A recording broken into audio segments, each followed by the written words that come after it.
We shall live in peace. We shall live in peace.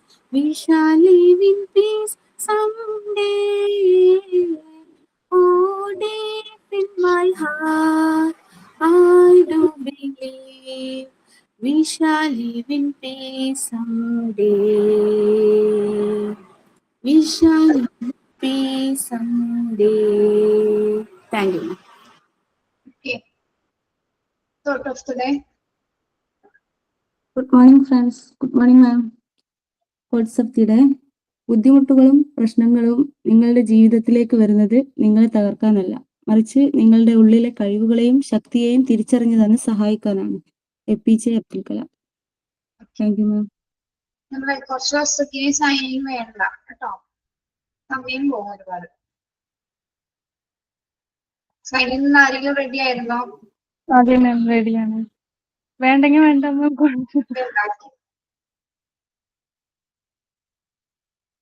നമ്മുടെ റിപ്പോർട്ടിങ്ങിന്റെ ഭാഗം അവിടെ നിൽക്കട്ടെ കേട്ടോ. മാക്സിമം 30-ാം തീയതി ക്ലാസ് തീർക്കണം എന്നാണ്. അപ്പൊ യൂണിറ്റ് 3 എടുത്തിട്ടില്ലല്ലോ ഇൻസ്റ്റിറ്റ്യൂഷൻ പ്ലാനിങ്? ഇല്ല മാം. അത് എടുക്കുകയാണ് കേട്ടോ. ഇതെന്താ 23 പേര്, ബാക്കിയുള്ളവരൊക്കെ എന്തി?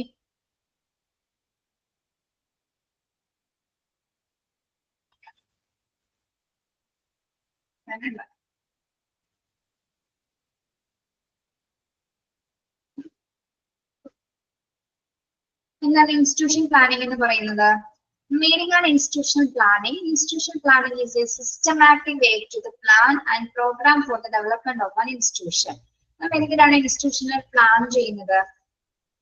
ഒരു സ്കൂളിനെ സംബന്ധിച്ചിടത്തോളം ആ സ്കൂള് നല്ല രീതിയിൽ മുന്നോട്ട് പോകുന്നതിന് വേണ്ടിയിട്ടാണ് നമ്മൾ വ്യക്തമായിട്ടുള്ള ഒരു പ്രോഗ്രാം പ്ലാനിങ് ചെയ്യുന്നത്, അല്ലെ? യെസ്. അതായത് ഇൻസ്റ്റിറ്റ്യൂട്ടിന് ഒരു സിസ്റ്റമാറ്റിക് വേയിലാണ് നമ്മൾ, വളരെ സിസ്റ്റമാറ്റിക് വേ വളരെ സ്ട്രാറ്റജിക് ആയിട്ടാണ് നമ്മൾ ഒരു ആസൂത്രണം തയ്യാറാക്കുന്നത്. ഒരു സ്കൂളിന്റെ അക്കാദമിക് ഇയറിലുള്ള കംപ്ലീറ്റ് കാര്യങ്ങൾ നമ്മൾ എന്ത് ചെയ്യുന്നുണ്ട്, ആ ഒരു സമയത്ത് പ്ലാൻ ചെയ്യുന്നുണ്ട്, അല്ലെ? Yes.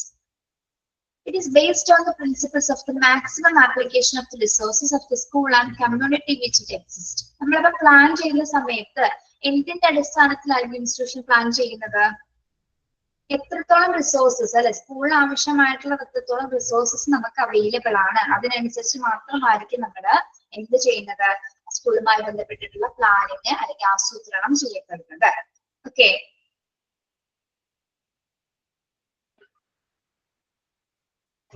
Improvement, good morning. Improvement in the outcome of students, teaching learning methods, co-curricular activities and professional development of teachers are the main objectives of institutional planning.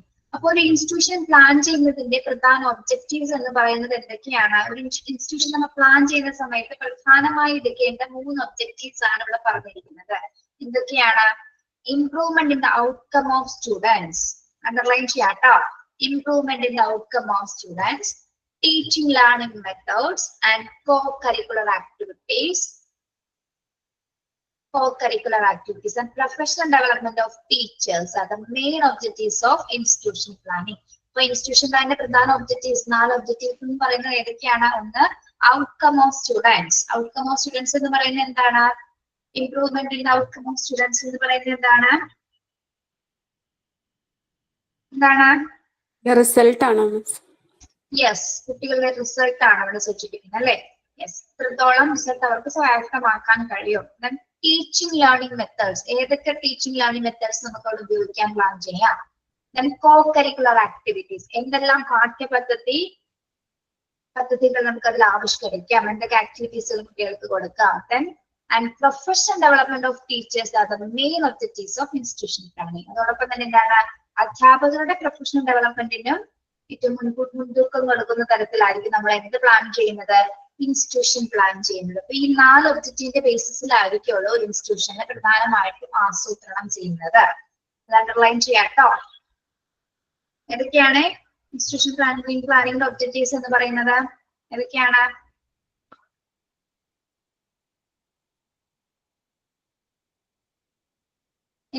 പറയൂ. Improvement in the outcome of students, ഒന്ന് അവിടെ. ഒന്ന്, teaching learning methods. 2, co-curricular activities. 3, and professional development of teachers. അപ്പൊ ഈ 4 ഒബ്ജക്റ്റീവ്സിന്റെ അടിസ്ഥാനത്തിലാണ് ഒരു സ്ഥാപനം അല്ലെങ്കിൽ ഒരു സ്കൂള് അതിന്റെ ഇൻസ്റ്റിറ്റ്യൂഷൻ പ്ലാനിങ് ചെയ്യുന്നത് അല്ലെങ്കിൽ ആസൂത്രണം ചെയ്യുന്നത്. Okay, a school system is surrounded with many activities which are diverse and often changing. Planning is responsibility of the school head. Planning emphasizes reasoning in advance about the development of the school. Planning means getting things done, and successful planning specific what work is to be done, why, when, how, and where it will be done, and who will be liable. A school system is surrounded with many activities which are rise and often changes.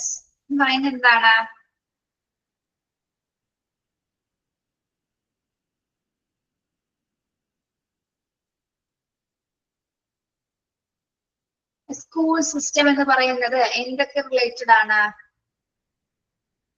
School system എന്ന് പറയുന്നത് സിറൈൻ ഉദ്ദേശിക്കുന്നത് ശാന്തമായ എന്നൊരു meaning ആണ് കേട്ടോ. സിറൈൻ ഉദ്ദേശിക്കുന്നത് ശാന്തമായ. സ്കൂൾ സിസ്റ്റം എങ്ങനെയായിരിക്കുന്നത്? സ്കൂൾ എങ്ങനെയാണ്? ആക്ടിവിറ്റീസ് ഒക്കെ കാണും. Yes, different types of variety activities and അത് ഡൈവേഴ്സ് ആയിട്ടുള്ള ചേഞ്ചിങ്, ഡൈവേഴ്സും വൈവിധ്യമാർന്ന ഒരു പ്ലേസ് തന്നെയാണ്. പലതരത്തിലുള്ള പ്രവർത്തനങ്ങൾ നടക്കുന്നുണ്ട്. വളരെ ശാന്തമായിട്ടുള്ള ഒരു സിറ്റുവേഷൻ ആണ് സ്കൂൾ സിസ്റ്റം എന്ന് പറയുന്നത്. ഓക്കെ, വളരെ പരിപാവനമായിട്ടുള്ള ഒരു പ്ലേസ് കൂടിയാണ് ഇത് നമ്മുടെ ഇൻസ്റ്റിറ്റ്യൂഷൻ എന്ന് പറയുന്നത്. Planning is the responsibility of the school head. ആസൂത്രണം എന്ന് പറയുന്നത് ആരുടെ ഉത്തരവാദിത്തമാണ്? സ്കൂൾ ഹെഡ് എന്ന് പറയുന്നത് ആരാണ്? ഹെഡ് മാസ്റ്റർ ആണ് അല്ലെ? സ്കൂൾ ഹെഡ് ആണ് പ്ലാനിങ്ങിന്റെ ഏറ്റവും റെസ്പോൺസിബിലിറ്റീസ് ഏറ്റെടുക്കുന്നത്. Plan emphasize reasoning in advance about the development of the school. നമ്മൾ ഒരു സ്കൂളിന്റെ ഇൻസ്റ്റിറ്റ്യൂഷൻ പ്ലാൻ ചെയ്യുന്നതിന്റെ പ്രധാന കാരണം എന്തിനു വേണ്ടിയിട്ടാണ് ഇത് നമ്മൾ പ്ലാൻ ചെയ്യുന്നത്? ഇതിനു വേണ്ടിയിട്ടാണ് ഡെവലപ്മെന്റ് ഓഫ് ദി സ്കൂൾ അല്ലെ? സ്കൂളിന്റെ വികസനത്തിന് വേണ്ടിയിട്ടാണ്, ദിനം പ്രതിയുള്ള വികസനത്തിന് വേണ്ടിയിട്ടാണ് നമ്മുടെ സ്കൂളിൽ വ്യക്തമായിട്ടുള്ള ഒരു ആസൂത്രണം തയ്യാറാക്കുന്നത്. ഓക്കെ, ഒരു പ്ലാനിംഗ് ഇല്ലെങ്കിൽ എന്താണ് ആ സ്കൂളിൽ നല്ല രീതിയിലുള്ള പ്രവർത്തനങ്ങൾ കാഴ്ചവെക്കാനായിട്ട് സാധിക്കില്ല. കുട്ടികൾക്ക് പുരോഗതി ഉണ്ടായാലും ടീച്ചേഴ്സിന്റെ പ്രൊഫഷൻ ഡെവലപ്പ് ചെയ്യാൻ സാധിക്കില്ല.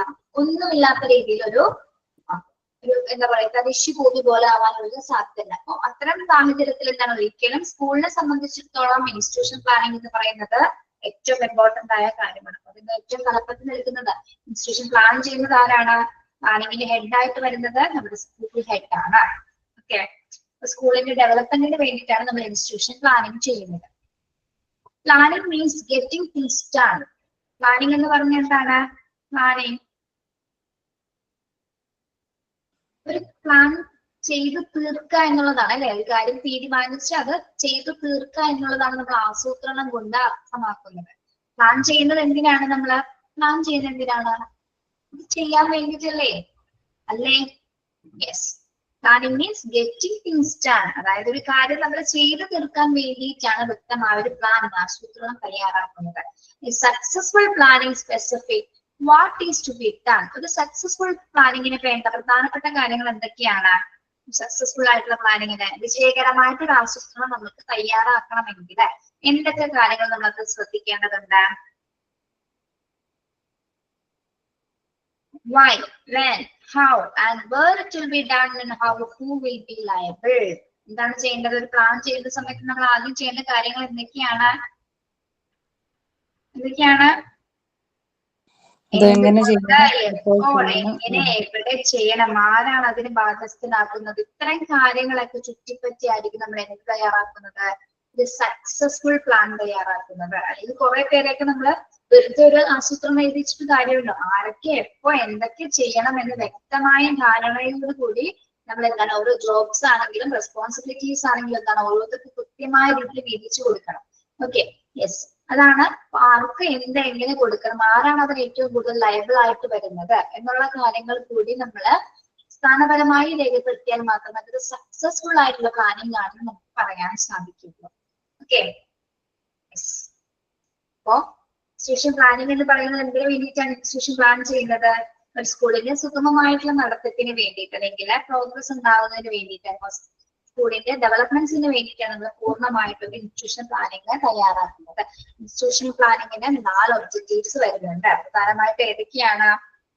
improvement in the outcome of students, teaching learning methods, co-curricular activities, and professional development of teachers are the main objectives of institution planning. Okay. In institution Ma'am, ഒരു കാര്യം planning, ചോദിച്ചോട്ടെ? head എന്ന് പറയുന്നത് ആരാണ്? എന്താണ് മാം സുനിത? മാം supervising and reporting അല്ലേ ആ ചാപ്റ്ററിൽ ഞാൻ എടുത്തോണ്ടിരുന്നത്? പറഞ്ഞു അത് എടുക്കാം. അത് ഓക്കെ കുറച്ച് ഭാഗമല്ല, അത് എടുത്തോളാം. അത് വലിയ ചാപ്റ്റർ ആണ്. ഓക്കെ സാധനം ഉണ്ടാവും. ടീച്ചർ തുടങ്ങിയത് അത് പറഞ്ഞുകൊണ്ടാണ് കേട്ടോ. Okay teacher. ഓക്കെ. അതിൽ ഇനി സൂപ്പർവൈസറി ഫംഗ്ഷനും റിപ്പോർട്ടിങ്ങിന്റെ പ്രിൻസിപ്പിളും മാത്രമേ ഉള്ളൂ. അതാണ് നിൽക്കട്ടെ, അത് എടുക്കാം. നിങ്ങൾ പേടിക്കണ്ട, നിങ്ങളെല്ലാം എടുത്ത് തീർക്കും കേട്ടോ. യെസ്. അപ്പൊ സ്കൂളിന്റെ പ്ലാനിങ്ങിന്റെ റെസ്പോൺസിബിൾ ഹെഡ് എന്ന് പറയുന്ന ആരാണ്? സ്കൂൾ ഹെഡ് ആണ് അല്ലെ? Planning is responsibility of school head. Okay. ഇനി ഫാക്ടേഴ്സ് ഇൻഫ്ലുവൻസിങ് പ്ലാനിങ്. ഇപ്പൊ നിങ്ങൾക്ക് ഇൻട്രൊഡക്ഷൻ ഭാഗം മനസ്സിലായോ? മീനിങ് ആൻഡ് ഇൻസ്റ്റിറ്റ്യൂഷൻ പ്ലാനിങ് എന്താണെന്ന് മനസ്സിലായോ? Yes ma'am. ഇതെന്താ ഒരു റിപ്ലൈ ഇല്ല, മിണ്ടണമില്ല, ഒന്നും ഇല്ലാതിരിക്കണേ?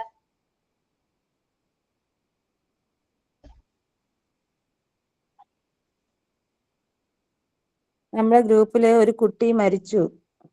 ആരാ? ചിഞ്ചു എന്ന് പറയുന്ന ഒരു കുട്ടി. എന്റെ ഹസ്ബൻഡാ എന്ന് ഗ്രൂപ്പിൽ പറഞ്ഞത്. മനസ്സിലായില്ല. എന്താ പറഞ്ഞേ?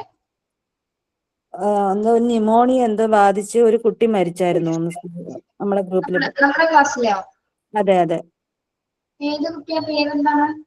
പേര് ചിഞ്ചു എന്നാ പറഞ്ഞത്. എന്റെ ഹസ്ബൻഡാന്ന് ഇൻഫോം ചെയ്തത് ഗ്രൂപ്പില്. ചിഞ്ചു ക്ലാസ്സിൽ കയറിയിട്ടുണ്ടോ അവള്? എനിക്ക് അത്ര പരിചയം ഇല്ല. ഗ്രൂപ്പിലൊന്നും ആക്റ്റീവ് അല്ല കുട്ടി. അഞ്ജു എന്നല്ലേ? അതെ അതെ. ചിഞ്ചു എന്നാണ് നമ്മുടെ ഓഫീസിൽ പേര് കൊടുത്തിരിക്കുന്നത്. ചിഞ്ചു പി ഒറ്റപ്പാലം. ഇപ്പൊ ഞാൻ സാറ് നേരത്തെ വിളിച്ച് പറഞ്ഞു. അത് തിരക്കിയപ്പോ ഹസ്ബൻഡ് വിളിച്ചിരുന്നു. 5 ദിവസം മുന്നേ ആയിരുന്നു എന്നൊക്കെ പറഞ്ഞ കുറച്ച് വിഷമത്തിലാണ് ഇങ്ങനെ പറഞ്ഞു. ആരും അറിഞ്ഞില്ല. മെസ്സേജ് നോക്കിയപ്പോ അയച്ചിട്ടുണ്ട്. ചേച്ചി ഇങ്ങനെ റെക്കോർഡിനെ പറ്റിയും ജിഷാംസിന്റെയും ജയദേവ് സാറിന്റെ നമ്പരൊക്കെ എന്റെ നിന്ന് വാങ്ങിയിട്ടുണ്ട്. എന്റെ മെസ്സേജ് എടുത്ത് നോക്കിയപ്പോ പണ്ട്. പക്ഷെ അങ്ങനെ ഡയറക്റ്റ് കോണ്ടാക്ട് ഒന്നും ഇല്ല. അയാൾക്ക് എന്ത് പറ്റിയതാ? ന്യൂമോണിയ എന്ന് പറഞ്ഞു. സാറിനോടും അങ്ങനെ പറഞ്ഞു എന്ന് പറഞ്ഞു. മിസ്സേ അതുണ്ടല്ല, ഇന്നിപ്പോ നമ്മളുടെ ഗ്രൂപ്പിൽ കുറെ ഡിസ്കഷൻ ഒക്കെ ഉണ്ടായിരുന്നു. അപ്പൊ അയാള് ഈ ചിഞ്ചുവിന്റെ ഹസ്ബൻഡ് എന്നെ നേരിട്ട് വിളിച്ചിട്ട് പറഞ്ഞ് ഇത് ഗ്രൂപ്പിൽ ഞാൻ ലെഫ്റ്റ് ആയിക്കോട്ടെ, എന്റെ വൈഫ് ഇങ്ങനെ മരണപ്പെട്ടു എന്ന് പറഞ്ഞു. അപ്പൊ ഞാൻ ചോദിച്ചു എന്ന്. അപ്പൊ ഞങ്ങൾ ആരും അറിഞ്ഞിട്ടില്ല. അപ്പൊ ഞാനിങ്ങനെ എന്നെന്ന് ചോദിച്ചപ്പോൾ 5 ദിവസമായി മരണപ്പെട്ടിട്ട്. അപ്പൊ ഞങ്ങൾക്ക് ഇതുകൊണ്ട് ഇനി കാര്യമില്ലല്ലോ, അപ്പൊ ഞാൻ ലെഫ്റ്റ് ആയിക്കോട്ടെ. അപ്പൊ ഇയാളുടെ വർത്താനം കേട്ടപ്പോ എനിക്കൊരു സംശയം തോന്നിട്ട് ശരിക്കും മരണപ്പെട്ടിട്ടാണോ അതോ നിങ്ങൾ തമ്മിൽ എന്തെങ്കിലും ഇഷ്യൂ ഉണ്ടായിട്ട് ഇയാൾ ഇങ്ങനെ പറയണാണോ എന്ന് ചോദിച്ചപ്പോ അല്ല, മരണപ്പെട്ട് ഇങ്ങനെ ന്യൂമോണിയ ആയിരുന്നു, സ്പ്രെഡ് ആയതാണ്. അപ്പൊ ഞങ്ങൾക്ക് ഇതിങ്ങനെ കേട്ടോണ്ടിരുന്നിട്ടുള്ള ഇതുകൊണ്ട് അപ്പൊ ഏറ്റവും ലാസ്റ്റത്തെ മെസ്സേജ് ഇയാളുടെ ആയായിരുന്നു. ഞാൻ ഇയാളുടെ നമ്പറിലോട്ട് വിളിച്ചാണ് എന്നൊക്കെ പറഞ്ഞ കാര്യങ്ങൾ പറഞ്ഞു. അപ്പൊ ഞാൻ ചോദിച്ചു ഇതുവരെ ഞങ്ങൾക്ക് ആർക്കും അറിയില്ല ഇങ്ങനെ ഒരു സംഭവം. ഇപ്പൊ എന്തായാലും ഞാൻ ഗ്രൂപ്പിൽ പറയാ, പക്ഷെ ഞാൻ പറയണതിനേക്കാളും നല്ലത്. അപ്പൊ ഞാൻ ചോദിച്ചതൊന്നും അറിയിക്കാറുണ്ട് എന്താണെന്ന് വെച്ചാൽ പറഞ്ഞു അപ്പോഴത്തെ സിറ്റുവേഷനിൽ അത് അറിയിക്കാൻ പറ്റിയ ഒരു അവസ്ഥയല്ല. ഞാൻ പറഞ്ഞു ഓക്കെ, അപ്പോഴത്തെ സിറ്റുവേഷൻ പൊക്കോട്ടെ. ഇപ്പൊ എന്തായാലും ഇയാൾ ഇപ്പൊ എന്നെ വിളിച്ചൂല, അതുപോലെ ഗ്രൂപ്പിലേക്ക് ഒരു മെസ്സേജ് ഇട്, എന്നിട്ട് അയാളുടെ ഫോട്ടോ ഒക്കെ വെച്ചിട്ട് വന്നിട്ട് മെസ്സേജ് ഇട്, അപ്പൊ എല്ലാവരും അറിയട്ടെ. ഇതിപ്പോ ഞാൻ പറയുമ്പോ അത് ശരിയാണോ തെറ്റാണോ എന്നുള്ള ഒരു കൺഫ്യൂഷൻ എല്ലാവർക്കും ആകും. അപ്പൊ ഇയാൾ എന്തായാലും ആ ഗ്രൂപ്പിൽ ഒരു മെസ്സേജ് ഇടുന്ന് പറഞ്ഞിട്ടാണ് ഇന്ന് അയാൾ ആ മെസ്സേജ് ഇട്ടത്. ഫോട്ടോ ഉണ്ടായിരുന്നോ? ഫോട്ടോ ഉണ്ടായിരുന്നോ ആളുടെ? ഫോട്ടോ ഉൾപ്പെടെ ഇയാള് ഇതിപ്പോ ഇതിൽ ഇട്ടിട്ടുണ്ട്. ഫോട്ടോ അത് കഴിഞ്ഞിട്ട് ഇയാള് മെസ്സേജ് ഇട്ടതിന് ശേഷം ഫോട്ടോയും കൂടി ഇട്ടിട്ടുണ്ട് ഇപ്പൊ നമ്മുടെ ഗ്രൂപ്പില്. നിങ്ങളുടെ ഗ്രൂപ്പിലല്ലേ? അതൊന്ന് കാണിക്കാവോ? ഞാൻ കണ്ടിട്ടില്ല. അത് തമന്ന അതൊന്ന് ഇത് സ്ക്രീൻ ഷെയർ ചെയ്ത് മിസ്സിലൊന്ന് കാണിച്ചാടാ, എനിക്ക് അത് അറിഞ്ഞൂടാ. ഞാനിപ്പോ കാണിക്കാം.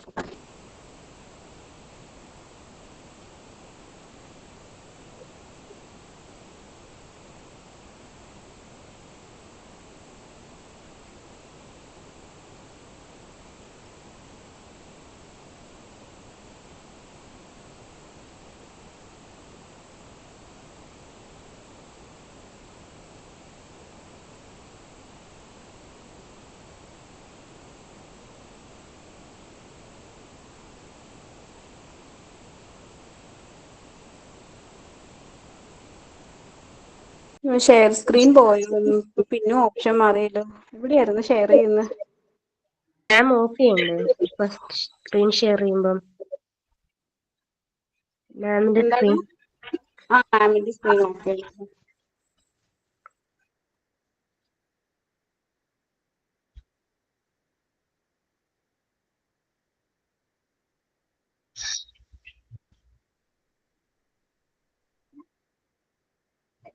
പറ്റുന്നില്ലെങ്കിൽ വേണ്ടോ, കുഴപ്പമില്ല. സ്ക്രീൻ ഷെയർ ചെയ്യാൻ പറ്റണില്ലെങ്കിൽ ഇപ്പൊ നമ്മുടെ സ്മാർട്ടിന്റെ ഇതുണ്ടല്ലോ, ആ ഗ്രൂപ്പിലോട്ട് ആ ഫോട്ടോ ഒന്ന് ഷെയർ ചെയ്യണം. അപ്പൊ ക്ലിയർ, അപ്പൊ മിസ്സുമാർക്ക് അത് കിട്ടിക്കോളുമല്ലോ, ഏത് കൊച്ചാന്ന് അറിയാൻ പറ്റും. അതിലേക്ക് അയക്കാം. മിസ്സിന് ഞാൻ ഇതാണ് ഇൻസ്റ്റയിൽ ഇട്ടിട്ടുണ്ടേ. നോക്കിയാ മതി.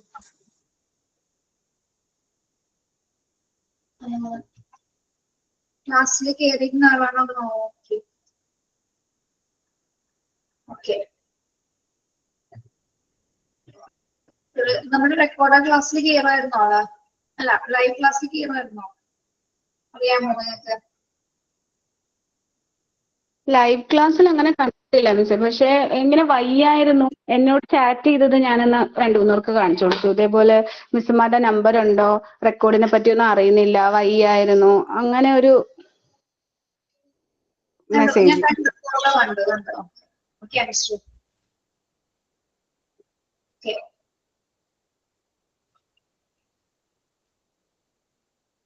അഞ്ജു എന്നാണോ പേര്? ചിഞ്ചു എന്നാണ് ആള് പറയുന്നത്. ചിഞ്ചു തന്നെ രജിസ്റ്റർ ചെയ്തിരിക്കുന്നത്. നമ്മുടെ ഗ്രൂപ്പിൽ പേര് കിടക്കുന്നത് അഞ്ജു ജിത്തു എന്നാണ്. നമ്മള് ക്ലാസ്സിൽ എടുക്കുന്ന സമയത്ത് ആള് കയറിയിട്ടുണ്ടാവും, ചിലപ്പോൾ നമ്മൾ കണ്ടിട്ടുണ്ടാവില്ല അല്ലെ, പാർട്ടിസിപ്പേറ്റ് ചെയ്തിട്ടുണ്ടാവില്ല ക്ലാസ്സിലൊക്കെ. എന്തായിരുന്നാലും നമ്മുടെ കൂടെ പഠിച്ച ആളാണ് അല്ലെ, നമ്മുടെ സ്റ്റുഡന്റ് ആണ്. നമുക്ക് ആളുടെ ആത്മാവിനെ ശാന്തി കിട്ടട്ടെ എന്നൊരു മിനിറ്റ് ഒന്ന് നമുക്കൊന്ന് പ്രാർത്ഥിക്കാം. എന്നാണ്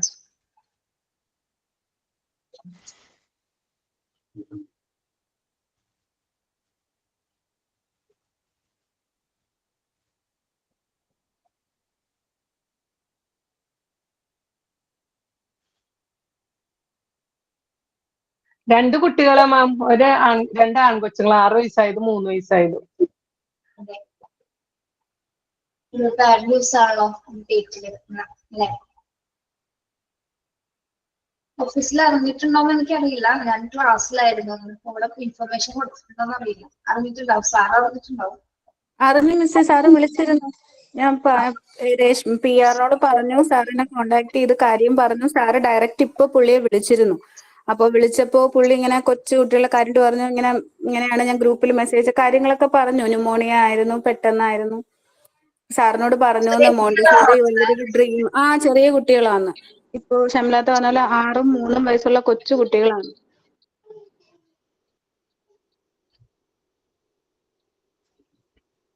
മോണ്ടിസോറി പഠിക്കുന്നത് അവർക്ക് അറിയില്ലായിരുന്നു എന്നാ സാറിന്റെ അടുത്ത് പറഞ്ഞേ. ആദ്യം പറഞ്ഞു ഇങ്ങനെ ഒരു ഇത് അവള് ചെയ്യുന്നത് അറിയില്ലായിരുന്നു, പിന്നെ പറഞ്ഞു അവളുടെ ഒരു സ്വപ്നമായിരുന്നു. അങ്ങനെ രണ്ടും പറഞ്ഞു എന്ന് പറഞ്ഞു. ഇപ്പൊ സാറിനും ഈ കരയാനൊക്കെ ഉള്ള ഇതിലോട്ട് പോയപ്പോ പിന്നെ കൂടുതലൊന്നും ചോദിച്ചില്ല എന്നാ പറഞ്ഞു. അറിയില്ല അല്ലെ, എന്താണെന്നുള്ളത് നമുക്ക് അറിയില്ല, പറഞ്ഞിട്ട് വിശ്വസിക്കാന്നുള്ളൂ അല്ലെ. പിന്നെ അങ്ങനെ ചെയ്യുന്ന കുറെ പേരുണ്ട്. ഇങ്ങനെ വീട്ടിൽ അറിയിക്കാതെ, ഹസ്ബൻഡ് അറിയിക്കാതെ കോഴ്സ് ചെയ്യുന്ന ഒരുപാട് കുട്ടികളുണ്ട്. സക്സസ് ആയിട്ട് കംപ്ലീറ്റ് ചെയ്യുന്നവരുണ്ട്. ഞാനൊക്കെ അങ്ങനെയാണ് മാം. ഞാനൊന്നും ഹസ്ബൻഡ് അറിയ പോലും ഇല്ല പഠിക്കുന്ന കാര്യങ്ങളൊന്നും. ഞാനിപ്പം PPTDC കഴിഞ്ഞതും ഹസ്ബൻഡ് അറിയില്ല, ഇപ്പം പഠിക്കുന്നതും ഹസ്ബൻഡ് അറിയില്ല. ഒന്നും അറിയാതെ പഠിക്കുന്നു. അറിഞ്ഞെന്തെങ്കിലും ഇഷ്യൂ ഉണ്ടാവോ? അറിഞ്ഞാൽ ഇഷ്യൂ ഉണ്ടാവും എന്ന് വെച്ചാൽ ആദ്യം ആൾ പഠിക്കാനൊന്നും വിടില്ലായിരുന്നു.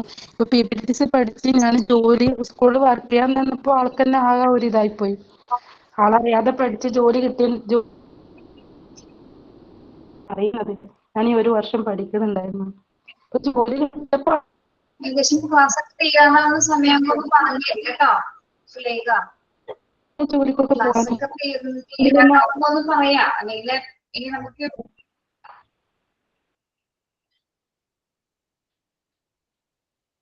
ഓക്കെ.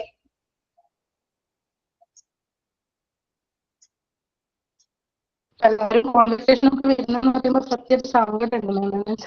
വരാൻ വിടുമെന്നോ അല്ലെങ്കിൽ ആ സമയത്തൊന്ന് പറയണം ഇങ്ങനെ ഞാൻ പഠിക്കുന്നുണ്ട്. പക്ഷെ എനിക്ക് തോന്നുന്നില്ല ആള് വിടുമെന്ന്. പക്ഷെ എല്ലാവരും വരുന്ന പറയുമ്പോൾ ഇപ്പം പ്രാക്ടിക്കൽ സെക്ഷനൊക്കെ വരണം എന്നുണ്ട്, പക്ഷെ ഒന്നും സമ്മതിക്കില്ല. ആൾക്കൊന്നും ചെയ്യാൻ നമുക്കൊന്നും ചെയ്യാൻ പറ്റില്ല അങ്ങനത്തെ ഒരു എവിടെയാ സ്ഥലം എവിടെയാ? സ്ഥലം എവിടെയാ? ഞാൻ കണ്ണൂരാണ്. കണ്ണൂര്. സുലേഖ കോഴ്സ് ഒക്കെ കഴിഞ്ഞ വൈവൊക്കെ കഴിഞ്ഞതിന് ശേഷം ഒന്ന് പറഞ്ഞു നോക്ക്. എങ്ങാനും വരാൻ പറ്റിയാലോ? അങ്ങനെ പറഞ്ഞില്ലാന്ന് വെച്ചിട്ട് വരാൻ പറ്റിയാലോ? പറഞ്ഞു നോക്ക്. ഞാനിപ്പോ വർക്കൊക്കെ ചെയ്യുന്നതിലും കാണുന്നുണ്ട് ആള്. പക്ഷെ എന്തിനു പഠിക്കുന്നേ അങ്ങനെ ഒരു നെഗറ്റീവ് കമന്റ് ഉണ്ടാവും. ഞാൻ അതുകൊണ്ട് ഞാൻ പറയാത്തത്. നമുക്കൊന്നും ഒരു പോസിറ്റീവ് ആയിട്ടുള്ള ഒരു ഇത് കിട്ടിയില്ല പിന്നെ നമ്മൾ തന്നെ ഡൗൺ ആവും. എന്തുണ്ടെങ്കിലും negative comment. Negative comment mind ചെയ്യണ്ട. താനിപ്പോ പഠിച്ചിട്ട് താനൊരു നല്ലൊരു ജോലി കിട്ടും. ഞാൻ മൈൻഡ് ചെയ്യലില്ല. ഞാനിപ്പോ PPTC പഠിച്ച് ആ ഒരു വർഷം തന്നെ ഞാൻ ജോയിൻ ചെയ്തായിരുന്നു, സ്കൂൾ ജോയിൻ ചെയ്തായിരുന്നു. പക്ഷെ എനിക്ക് ജോലി ഒഴിവാക്കേണ്ട വന്നായിരുന്നു. ഒരു ഫാമിലി ഇഷ്യൂസ് തന്നെ ഇതെല്ലാം കാരണം. ഞാൻ ജോലിക്ക് പോകുന്നു, വീട്ടിൽ ശ്രദ്ധിക്കുക അങ്ങനത്തെ. വീട്ടിൽ ശ്രദ്ധിക്കാൻ ആരുമില്ല, ഒരു മോനേ ഉള്ളൂ. അവൻ പഠിക്കാൻ പോകുന്നതാണ്, അവൻ നാട്ടിലില്ല.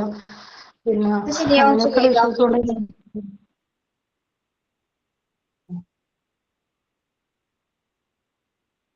നോക്ക ശരിയാവും. പോസിറ്റീവ് ആയിട്ട് തന്നെ ഇരിക്കുക കേട്ടോ. എനിക്ക് തോന്നുന്നു ആളോട് പറയുന്നത് നല്ലത്. പറഞ്ഞു കഴിഞ്ഞിട്ട് കാര്യം പറഞ്ഞ് മനസ്സിലാക്കണം. ഞാനിങ്ങനെ കോഴ്സ് ചെയ്ത് കംപ്ലീറ്റ് ചെയ്തിരിക്കുക, എനിക്ക് സർട്ടിഫിക്കറ്റ് വാങ്ങിക്കണം, എനിക്ക് അവിടെ പോകണം. നമ്മളുടെ ആവശ്യമാണത്.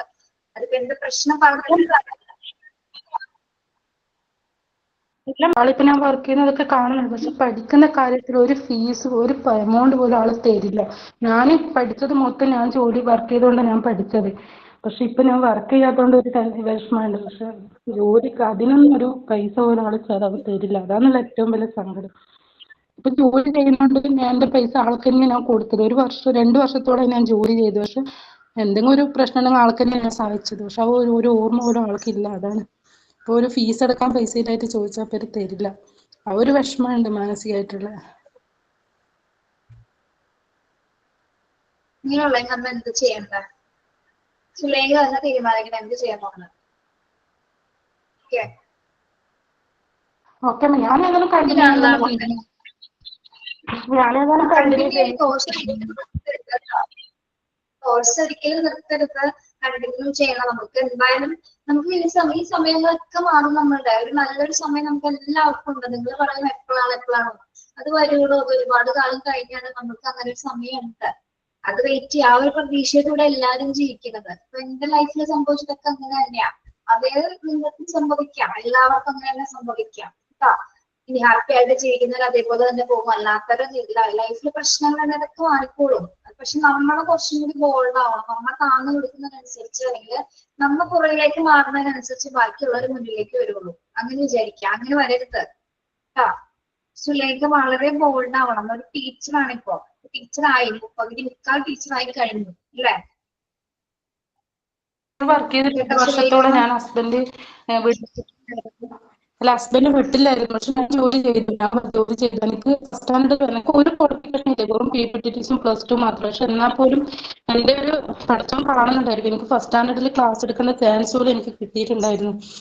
എല്ലാവർക്കും ഒരു അത്ഭുതമായിരുന്നു. എന്നിട്ട് 20 വർഷങ്ങൾക്ക് ശേഷമാണ് ഞാനിപ്പോ പഠിക്കാൻ ഇറങ്ങുന്നത് തന്നെ. SSLC പഠിക്കുമ്പോൾ കല്യാണം കഴിയുന്നതാണ്. ഇപ്പൊ +2 ഇപ്പൊ 2 വർഷമായിട്ടുള്ളൂ ഞാൻ പഠിച്ചെടുത്തിട്ട്. പക്ഷെ എനിക്ക് എന്റെ ലൈഫിൽ അത് എനിക്ക് അത്യാവശ്യമായിരുന്നു. ജോലിയല്ല, എന്റെ മൈൻഡിൽ നിന്ന് ഇതാണ്ടെങ്കിൽ ഞാൻ ഏതെങ്കിലും ഇതാവണമായിരുന്നു. അതുകൊണ്ട് ഞാൻ പഠിക്കാൻ ഇറങ്ങിയതാണ്. 2 വർഷമായിട്ടുള്ളൂ ഞാൻ +2 കഴിഞ്ഞു, PPTC കഴിഞ്ഞു, ഇപ്പൊ ഡിഗ്രി കണ്ടിന്യൂ ചെയ്യുന്നുണ്ട്. എല്ലാം ഒരു 18 വർഷങ്ങൾക്ക് ശേഷമാണ് ഞാനിപ്പോ പഠിക്കുന്നത്. ശരിയാവും കേട്ടോ. ശരിയാവും. നമുക്ക് നോക്കാം, മീറ്റ് ചെയ്യാം കേട്ടോ. കോഴ്സ് കംപ്ലീറ്റ് ചെയ്യുന്നതായാലും നിർബന്ധമായിട്ട്. ഓക്കെ, നമുക്ക് next factors influencing planning. Institution പ്ലാനിങ്ങിന് ഇൻട്രൊഡക്ഷൻ കഴിഞ്ഞു. ഇനി എന്തൊക്കെ ഫാക്ടേഴ്സ് ആണ് ഒരു പ്ലാനിങ്ങിനെ അഫക്ട് ചെയ്യുന്നത്? Work factor, staff factor, cost factor, time factor ആണ് എക്യുപ്മെന്റ് ഫാക്ടർ. ഇത് രണ്ടും നമ്പർ വന്നിട്ടില്ല കേട്ടോ. വർക്ക് ഫാക്ടർ എന്താണ്? വർക്ക് ഫാക്ടർ എന്ന് പറയുന്നത് simple or complex, time operation or repetitive. Staff factor എന്ന് പറയുന്നത് skills of talent of the staff required. അപ്പൊ ആദ്യത്തേത് വർക്ക് ഫാക്ടർ എന്താണ്? ജോലി ഘടകം എന്ന് പറയുന്നത് അപ്പൊ സ്കൂളിനെ സംബന്ധിച്ചിടത്തോളം സിമ്പിൾ ആയിട്ടുള്ളതാവാം, കോംപ്ലക്സ് ആയിട്ടുള്ളതാവാം അല്ലെ. ഒരു വർക്ക് എന്ന് പറയുന്നത് സിമ്പിൾ ആകാം, ഡിഫിക്കൽട്ട് ആയിട്ടുള്ളതാവാം. Okay, time operation or repetitive അങ്ങനെയാണോ നിങ്ങളുടെ കിടക്കുന്നത് ടെക്സ്റ്റില്? ടൈം ഓപ്പറേഷൻ ഓർ റിപ്പീറ്റേറ്റീവ് എന്നാണ് കിടക്കുന്നത്. അതെ മാം. ടെക്സ്റ്റ് ഒന്ന് നോക്കി. ഓക്കെ. അപ്പൊ വർക്ക് എന്ന് പറയുമ്പോൾ നമുക്ക് സിമ്പിൾ വരാം, കോംപ്ലക്സ് ആവാം, പിന്നെ അതേപോലെ തന്നെ ടൈം ഓപ്പറേറ്റഡ് ആയിരിക്കും, അതായത് സമയവുമായി ബന്ധപ്പെട്ട് വരുന്നുണ്ടാവും. അതേപോലെ തന്നെ ആവർത്തനവുമായിട്ട് പല വർക്കും നമുക്ക് ആവർത്തിച്ച് ചെയ്യേണ്ടത്. ചില ടീച്ചേഴ്സിന് കുറെ വർക്കുകൾ നമ്മൾ ഒരേപോലെ കൊടുക്കേണ്ട സിറ്റുവേഷൻസ് വരുന്നുണ്ട്, റിപ്പീറ്റേറ്റീവ് ആയിട്ട് കൊടുക്കേണ്ട സിറ്റുവേഷൻസ്. അപ്പൊ ഈ ഫാക്ടറുകളല്ല, അല്ലെങ്കിൽ ജോലി ഘടകവുമായി ബന്ധപ്പെട്ട് ഒരു ജോലി, സ്കൂളിലെ ജോലി എന്ന് പറയുന്നത് കോംപ്ലക്സ് ആവാം, സിമ്പിൾ ആവാം, അല്ലെങ്കിൽ റിപ്പീറ്റേറ്റീവ് ആവാം, ടൈം ഓപ്പറേറ്റഡ് ആവാം. ഈ ഒരു രീതിയിലാണ് അത് അഫക്ട് ചെയ്യുന്നത്. ഓക്കെ, അപ്പൊ ഫാക്ടേഴ്സിൽ ഉൾപ്പെടുന്നത് അതാണ്. ഇനി സ്റ്റാഫ് ഫാക്ടർ ഉൾപ്പെടുന്നത് എന്താണ്? Skills of talent of the staff required. Staff factor എന്ന് പറയുന്നത് എന്താണ്? Skills of talents of the staff required. Staff factor എന്താണ്? സ്റ്റാഫ് ഫാക്ടർ എന്ന് പറയുന്നത് സ്റ്റാഫ് ഘടകത്തിൽ എന്തൊക്കെയാണ് വരുന്നത്? എന്തിനാണ് ഇമ്പോർട്ടൻസ് കൊടുക്കുന്നത്?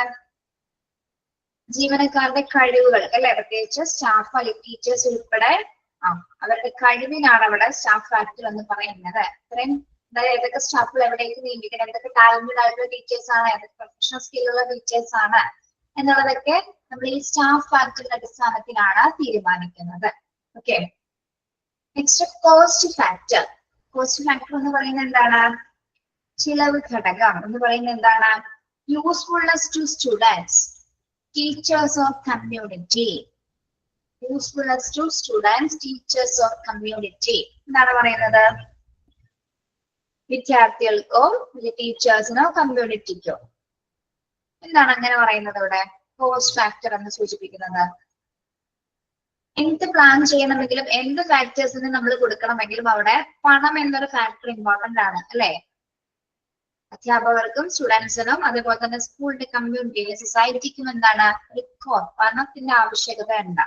അപ്പോൾ നമ്മൾ എന്ത് വർക്ക്സ് ഡിവൈഡ് ചെയ്ത് കൊടുത്താലും, എന്ത് ആക്ടിവിറ്റീസ് കൊടുത്താലും എന്താണ്, അല്ലെങ്കിൽ സ്കൂൾ റിലേറ്റഡ് ആയിട്ടുള്ള എന്ത് പ്രോഗ്രാംസിനാണെങ്കിലും കോസ്റ്റ് ഫാക്ടർ ഒരു പ്രധാന ഘടകമാണ് അല്ലെ? പണം വേണമെങ്കിൽ മാത്രമാണ് എന്ത് പ്രോഗ്രാംസ് നടത്താൻ പറ്റുള്ളൂ, കുട്ടികൾക്ക് വേണ്ട ആവശ്യകതകൾ ചെയ്തു തീർക്കാൻ പറ്റുള്ളൂ, അധ്യാപകർക്ക് ഫീസ് കൊടുക്കുക, അല്ലെങ്കിൽ അവർക്ക് സാലറി പാക്കേജസ് കൊടുക്കാൻ പറ്റുള്ളൂ. എല്ലാ ആവശ്യത്തിനും എന്ത് വേണ്ടി വരും? കോസ്റ്റ് ഫാക്ടർ ഒരു പ്രധാന ഘടകമാണ് അല്ലെ? പണം അത്യാവശ്യമാണ് അല്ലെ? പണത്തിന്റെ വില നിങ്ങൾക്ക് നന്നായിട്ട് അറിയാലോ ഇല്ലേ? യെസ്.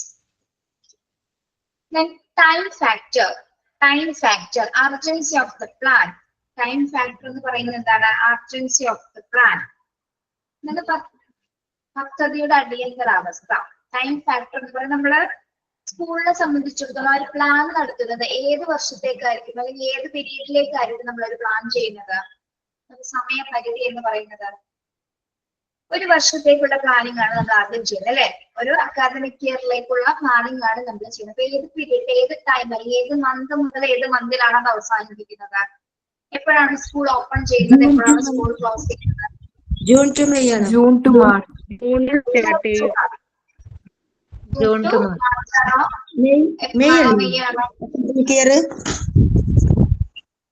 ടു മെയ് അല്ലേ? യെസ്, ജൂൺ ടു മെയ് ആണ് കേട്ടോ. ജൂൺ ടു മെയ് ആണ് ആ ഒരു അക്കാദമിക് ഇയർ എന്ന് പറയുന്നത്. അതാണ് ടൈം ഫാക്ടർ. അപ്പൊ ആ പീരീഡിനനുസരിച്ച് എന്തൊക്കെ കാര്യങ്ങൾ നമ്മൾ ആ പ്ലാൻസിൽ ഉൾപ്പെടുത്തുന്നുണ്ട് എന്നതാണ് ടൈം ഫാക്ടറിൽ വരുന്നത്. Then fifth one, equipment factor. Equipment factor എന്താണ്? Equipment factor materials, machines and space. നമ്മുടെ സ്കൂളിനെ സംബന്ധിച്ചിടത്തോളം എക്യുപ്മെന്റ് ഒരു പ്രധാന ഘടകമാണ്. എക്യുപ്മെന്റ്സ് മീൻസ് ഉപകരണങ്ങൾ അല്ലെ? ഉപകരണങ്ങളിൽ നിന്ന് എന്തൊക്കെ വരാൻ പറ്റില്ല? Materials, machines and space. ഉപകരണങ്ങൾ വയ്ക്കുക. ഉപകരണങ്ങൾ സ്കൂളിനെ സംബന്ധിച്ചിടത്തോളം എന്തെല്ലാം എക്യുപ്മെന്റ്സ് ആണ് നമുക്ക് ആവശ്യമായിട്ട് വരുന്നത്? എന്തെല്ലാം എക്യുപ്മെന്റ്സ് ആണ്? ബോർഡ്, ബെഞ്ച്, ഡെസ്ക്,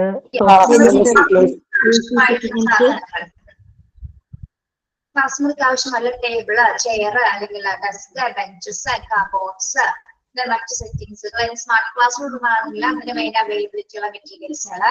സ്മാർട്ട് ക്ലാസ്സുകൾ, കമ്പ്യൂട്ടർ ക്ലാസ്സുകൾ, അതിന് വേണ്ട ആവശ്യമായിട്ടുള്ള കമ്പ്യൂട്ടർ സിസ്റ്റംസുകൾ, മറ്റു മെഷീൻസുകൾ, മറ്റു ഉപകരണങ്ങൾ. ഇപ്പം സ്കൂൾ ക്ലാസ് റൂമിൽ മാത്രമല്ല, സ്കൂളിലെ മറ്റു ഓഫീസുമായി ബന്ധപ്പെട്ടുള്ള എല്ലാ ഉപകരണങ്ങളും ഈ മെറ്റീരിയൽസിൽ പെടും, അല്ലെങ്കിൽ എക്യുപ്മെന്റ് ഫാക്ടറിയിൽ പെടും. അതേപോലെ തന്നെ എന്താണ്, വിവിധ തരത്തിലുള്ള മെഷീൻസുകൾ ഉണ്ടായിരിക്കാം. ഇതെല്ലാം ഈ മെറ്റീരിയൽസും മെഷീൻസും ഒക്കെ നമുക്ക് എവിടെയെങ്കിലും സൂക്ഷിക്കേണ്ടതുണ്ട്, അല്ലെങ്കിൽ അതിന് വേണ്ട പ്രത്യേകമായ സ്പേസ് കൂടി നമ്മൾ പ്ലാൻ ചെയ്തിട്ടുണ്ട്. ഇതെല്ലാം എവിടെയാണ് സൂക്ഷിക്കേണ്ടത്? കുട്ടികൾക്കുള്ള ഒരു പ്ലേ ക്ലാസ് റൂം ഉണ്ടെങ്കിൽ അതുമായി ബന്ധപ്പെട്ട മെറ്റീരിയൽസുകൾ, മറ്റുള്ളതുമായി ബന്ധപ്പെട്ട മെറ്റീരിയൽസ് എല്ലാം എവിടെ, ഏതൊക്കെ സ്പേസിലാണ് ഇതിനെ ഉൾപ്പെടുത്തേണ്ടത് എന്നുള്ളത് കൂടി നമ്മൾ പ്ലാൻ ചെയ്യുന്ന സമയത്ത് അതിന് കൂടിയുള്ള സ്പേസ് കൂടി കണ്ടെത്തിയിട്ടായിരിക്കും എക്യുപ്മെന്റ് ഫാക്ചർ പ്രധാനമായിട്ട് മെറ്റീരിയൽസും മെഷീൻസും ഒക്കെ എവിടെയാണ് നമ്മളതൊക്കെ ലോഡ് ചെയ്യേണ്ടത് അല്ലെങ്കിൽ എവിടെയാണ് അതൊക്കെ വെക്കേണ്ടതെന്നത് കൂടി നമ്മൾ പ്ലാൻ ചെയ്യുന്നുണ്ട്. ഓക്കെ, അപ്പോ പ്ലാനിങ്ങിനെ സ്വാധീനിക്കുന്ന പ്രധാനപ്പെട്ട ഫാക്ടേഴ്സ്, ഇൻഫ്ലുവൻസ് ചെയ്യുന്ന ഘടകങ്ങൾ എന്ന് പറയുന്നത് ഒന്ന് വർക്ക് ഫാക്ടർ ആണ്, staff factor, cost factor, time factor, equipment factors. നിങ്ങൾ ഇതിന്റെ പേര് മാത്രം പഠിച്ചു വെച്ചാൽ മതി കേട്ടോ. അതിന്റെ എക്സ്പ്ലനേഷൻസ് ഒന്നും ചോദിക്കാറില്ല. ഏതൊക്കെ ഫാക്ടേഴ്സ് ആണ് പ്ലാനിങ്ങിൽ ഇൻഫ്ലുവൻസ് ചെയ്യുന്നത് മാത്രമാണ് ചോദിക്കാറുള്ളത്. ഓക്കെ കേട്ടോ.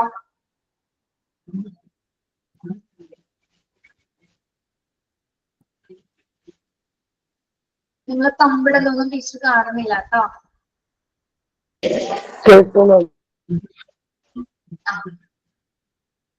ഇനി ഫിനാൻഷ്യൽ അസിസ്റ്റന്റ് സ്കൂളിനെ സംബന്ധിച്ചിടത്തോളം ഏറ്റവും ഇമ്പോർട്ടന്റ് ആയ മറ്റൊരു ഭാഗമാണ് എന്താ, മറ്റൊരു ഭാഗം എന്നുള്ള ഏറ്റവും പ്രധാനപ്പെട്ട ഭാഗമാണ് ഫിനാൻഷ്യൽ അസിസ്റ്റൻസ് ഉണ്ടാവുക എന്ന് പറയുന്നത് അല്ലെ. അതായത് സാമ്പത്തിക സഹായം.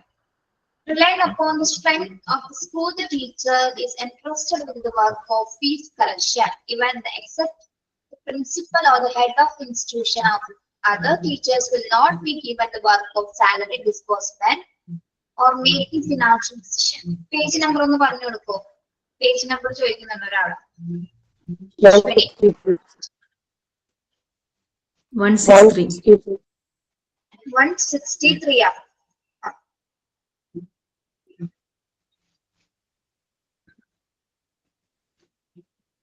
സ്കൂളിനെ സംബന്ധിച്ചിടത്തോളം അധ്യാപകരാണ് മിക്ക ഫീസ് കളക്ഷൻസും ചെയ്യുന്നത് അല്ലെ. ഫീസ് കളക്ഷൻസുമായി ബന്ധപ്പെട്ട് വരുന്ന കാര്യങ്ങളെല്ലാം ചെയ്യുന്നത് അധ്യാപകർ തന്നെയാണ്. Will expect the principal or the head of the institution or others will not be given the work of salary disbursement or making financial decisions. പക്ഷെ ടീച്ചേഴ്സിന്റെ സാലറി തീരുമാനിക്കുന്നത് ടീച്ചർമാരാണോ, അല്ലെങ്കിൽ സാലറിയുമായി ബന്ധപ്പെട്ട കാര്യങ്ങൾ ടീച്ചേഴ്സ് ആണോ ചെയ്യുന്നത്, അല്ലെങ്കിൽ സാലറി ഡിസ്പോസ്മെന്റ് ചെയ്യുന്നത്, അല്ലെങ്കിൽ സാലറിയുമായി ബന്ധപ്പെട്ട ഡിസിഷൻസ് എടുക്കുന്നത് ടീച്ചേഴ്സ് ആണോ? അല്ല.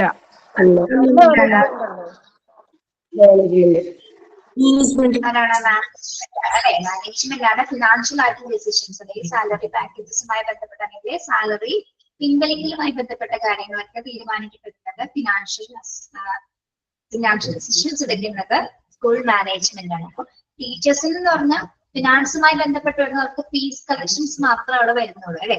ബാക്കി എല്ലാ കാര്യങ്ങളും ചെയ്യുന്നത് ആരാണ്? ഫിനാൻഷ്യൽ ഡിസിഷൻസ് എടുക്കുന്നതെല്ലാം തന്നെ സ്കൂൾ മാനേജ്മെന്റ് ആണ്. അപ്പൊ എന്താണ് ഫിനാൻഷ്യൽ മാനേജ്മെന്റ് എന്ന് പറയുന്നത്? Financial management emphasize the aspects of school finance, budgeting and accounting procedure. നമ്മുടെ സ്കൂളിന്റെ കോൺസെപ്റ്റ് എടുത്ത് നോക്കുകയാണെങ്കിൽ സ്കൂളിലെ സ്കൂൾ ഫിനാൻഷ്യൽ മാനേജ്മെന്റ് എന്ന് പറയുന്നത് എന്താണ്? എന്തൊക്കെ കാര്യങ്ങളാണ് അവിടെ മാനേജ് ചെയ്യുന്നത്? സ്കൂൾ ഫിനാൻസ് ആണ് അല്ലെ. സ്കൂൾ റിലേറ്റഡ് ആയിട്ടുള്ള ധനപരമായിട്ടുള്ള കാര്യങ്ങൾ, ബഡ്ജറ്റിംഗ് ആൻഡ് അക്കൗണ്ടിങ് പ്രൊസീജിയേഴ്സ് ആണ് എന്തിന് വരുന്നത്? സ്കൂൾ ഫിനാൻഷ്യൽ മാനേജ്മെന്റിൽ വരുന്നത്. അണ്ടർലൈൻ ചെയ്തേ. Financial management aspects of school finance, budgeting and accounting procedure. നിങ്ങൾക്ക് മനസ്സിലാവുന്നുണ്ടോ ക്ലാസ്?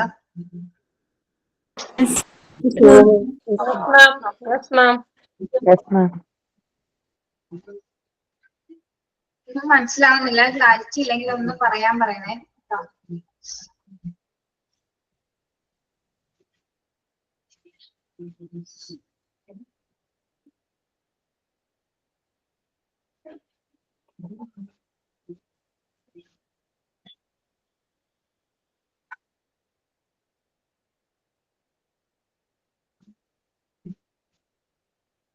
നമ്മള് അടുത്ത മോളുടെ ക്ലാസ് ഒന്നും തീരുന്നെന്ന് പറഞ്ഞോ?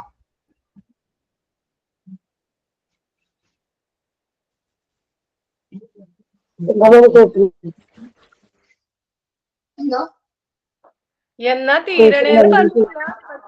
അടുത്ത 15-ാം തീയതിക്കൊക്കെ പരീക്ഷ ആയിരിക്കും എന്ന് പറഞ്ഞു.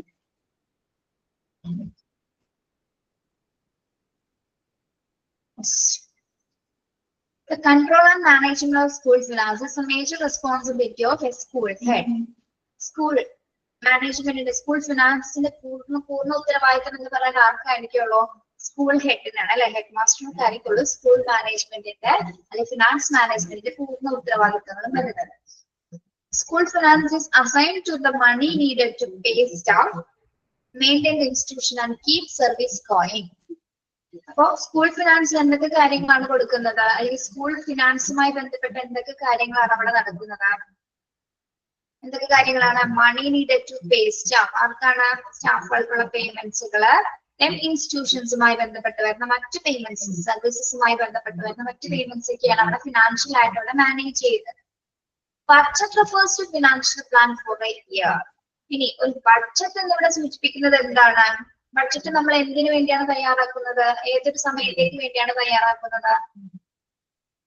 ഒരു വർഷത്തില് ഒരു വർഷത്തേക്കുള്ള സാമ്പത്തിക പദ്ധതിയാണ് എന്ത് ബഡ്ജറ്റ് എന്ന് പറയുന്നത് അല്ലെ. ഒരു വർഷത്തേക്കുള്ള ഫിനാൻഷ്യൽ പ്ലാൻ ആണ് അല്ലെ.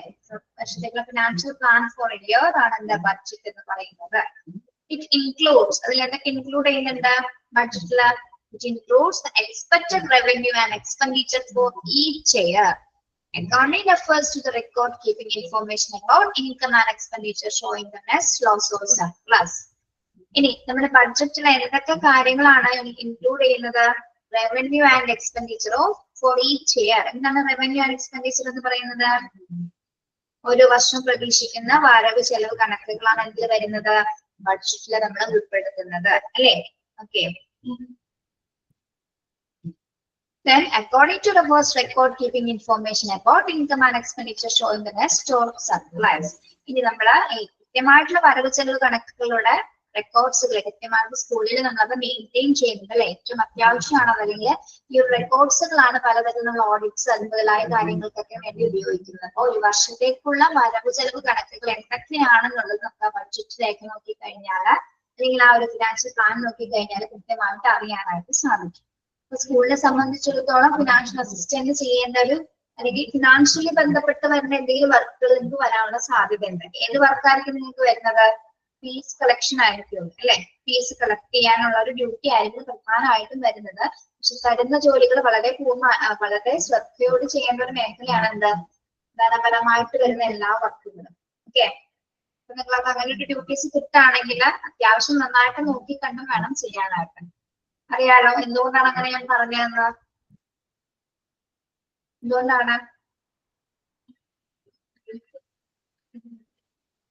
പൈസ ആയതുകൊണ്ടാണ് കേട്ടോ. നമ്മളാൽ മറ്റുള്ളവർക്ക് ഒരു ബുദ്ധിമുട്ട് ഉണ്ടാവാൻ പാടില്ല. അപ്പൊ വളരെ സൂക്ഷ്മതയോട് കൂടിയാണ് അത് കൈകാര്യം ചെയ്യാനായിട്ട്.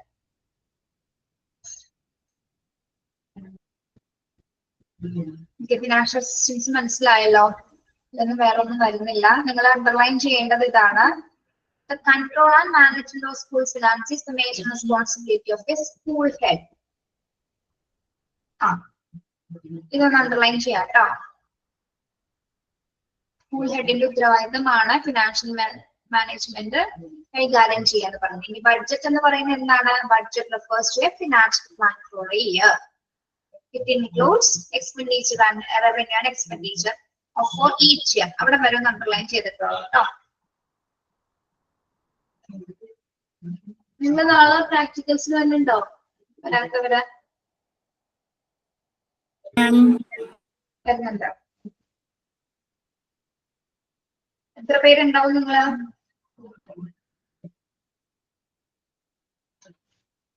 കുറച്ചു പേരെയൊക്കെ അറിഞ്ഞു വരുന്നുണ്ടോ എന്നുള്ളത്.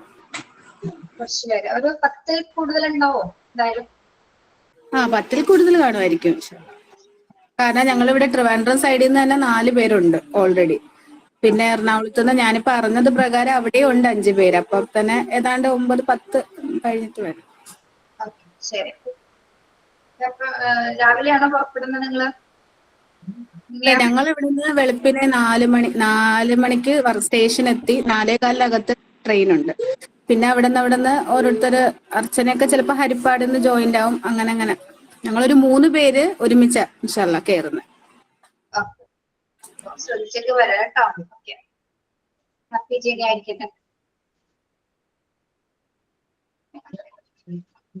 നെക്സ്റ്റ് നമ്മൾ നോക്കുന്നത് financial responsibilities of the school head. ഹെഡ്മാസ്റ്ററുടെ ഫിനാൻഷ്യൽ റെസ്പോൺസിബിലിറ്റീസ് എന്തൊക്കെയാണെന്നാണ്. The following are the major financial responsibilities of the school head. ഇതൊക്കെയാണ്: to prepare school financial policies or school budget. എന്താണ് അദ്ദേഹത്തിന്റെ ആദ്യത്തെ ഡ്യൂട്ടി എന്ന് പറയുന്നത്, റെസ്പോൺസിബിലിറ്റി എന്ന് പറയുന്നത്? സ്കൂൾ ബഡ്ജറ്റ് തയ്യാറാക്കുക, അല്ലെങ്കിൽ ഫിനാൻഷ്യൽ പോളിസി പ്രിപ്പയർ ചെയ്യുക എന്നുള്ളതാണ് ആദ്യത്തെ റെസ്പോൺസിബിലിറ്റി എന്ന് പറയുന്നത്. To prepare school financial policy or school budget. രണ്ടും ഒരേ വാക്ക് തന്നെയാണ് കേട്ടോ. സ്കൂൾ ഫിനാൻഷ്യൽ പോളിസി എന്നും അല്ലെങ്കിൽ സ്കൂൾ ബഡ്ജറ്റ് എന്ന് പറയുന്നത് രണ്ടും സെയിം തന്നെയാണ്. Then second point, to supervise whether the allocation in the school budget are spent in accordance with the accordance nane accordance ACCORDANCE. അവിടെ accord എന്ന് മാത്രമേ ഉള്ളൂ. നിങ്ങളുടെ ടെക്സ്റ്റിൽ അങ്ങനെയാണോ? അതെ മാം, accord എന്ന് മാത്രമേ ഉള്ളൂ അല്ലേ? accordance അനുസൃതമായി എന്നുള്ള ഒരു മീനിങ് ആണ് കേട്ടോ. accordance ACCORDANCE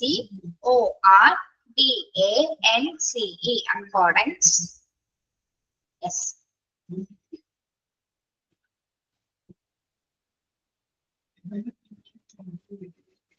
Accordance with the financial regulations and logistics. Second duty എന്ന് പറയുന്നത് എന്താണ്? നമുക്കറിയാം, എല്ലാ ഫണ്ട്സുകളും അലോക്കേറ്റ് ചെയ്യുന്നത് ആരാണ്? സ്കൂൾ ഹെഡ് ആണ് അല്ലെ. അതായത് സ്കൂൾ ബഡ്ജറ്റിന്റെ എല്ലാ ഫണ്ട്സുകളും അവിടുത്തെ ഫിനാൻഷ്യൽ റെഗുലേഷൻസ് ആൻഡ് ലോജിസ്റ്റിക് അനുസരിച്ചിട്ടാണോ എന്നുള്ളത് ചെക്ക് ചെയ്യേണ്ട ഡ്യൂട്ടി ആരുടേതാണ്? സ്കൂൾ ഹെഡിന്റേതാണ് അല്ലെ. അതായത് ഫണ്ടുകൾ അനുവദിക്കുന്ന സമയത്ത് ഫിനാൻഷ്യൽ റെഗുലേഷൻസ് ഉണ്ട്, ഒരുപാട് റൂൾസ് ആൻഡ് റെഗുലേഷൻസ്, ലോജിസ്റ്റിക്സ് ഉണ്ട്.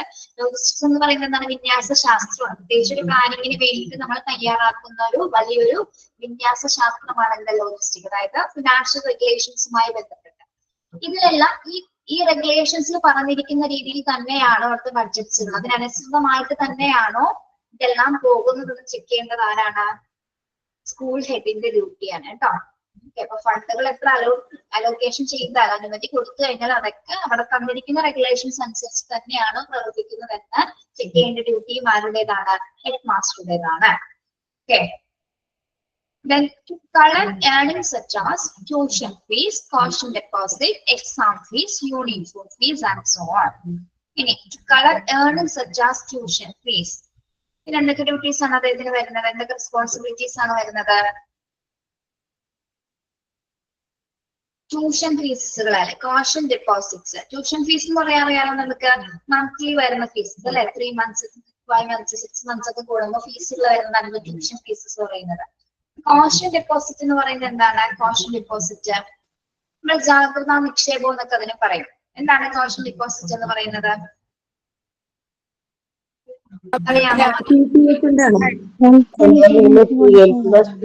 അഡ്മിഷൻ എടുക്കുന്ന സമയത്ത് ഇങ്ങനെ ഡെപ്പോസിറ്റ്, അതാണോ സെന്റ്? തിരിച്ച് കോളേജിലൊക്കെ ഉണ്ടായിരുന്നു, തിരിച്ച് പിന്നെ റിട്ടേൺ തരുമല്ലോ നമുക്ക് ഇറങ്ങുമ്പോ.